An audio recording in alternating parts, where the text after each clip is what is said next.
తిరుమల కొండపైన ఎవరు పువ్వులు పెట్టుకోకూడదని ఒక నియమం ఉంది. అది ఎందుకో తెలుసా? తిరుమలకి పుష్పమండలం అనే ఒక పేరు ఉంది.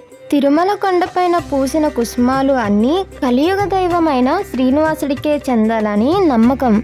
అక్కడున్న కథనం ప్రకారం పూర్వం స్వామివారికి అలంకరించిన పూలని భక్తులకి ఇచ్చేవారట. మరి ఇప్పుడెందుకు ఇవ్వట్లేదు అంటే, ఒకసారి శ్రీశైల పూర్ణుడు అనే పూజారి శిష్యుడు స్వామివారికి అలంకరించవలసిన పూలను తను అలంకరించుకుని ఆనందించాడు. ఆ రాత్రి ఏడుకొండల స్వామి శ్రీశైల పూర్ణుడు కలలో కనిపించి, శ్రీశైల పూర్ణుడా, నీ శిష్యుడు పరిమళ ద్రోహం చేశాడు అని చెప్తారు. దానికి శ్రీశైల పూర్ణుడు ఎంతగానో బాధపడ్డాడు. ఆ రోజు నుంచి ఆ వెంకటేశ్వర స్వామికి అలంకరించిన పుష్పాలను భక్తులకు ఇవ్వకుండా పూల బావిలో వేయాలని ఆచారం మొదలయ్యింది. నిజానికి అలంకరణ ప్రియుడు అయిన ఏడుకొండల స్వామి ముందు మన అలంకరణలు ఎంతటివి? భగవంతుడు ఎదుట భక్తుడు సాధారణంగా ఉండాలి అని గుర్తు చేసేందుకు పూలు పెట్టుకోకూడదు అని ఈ నియమం.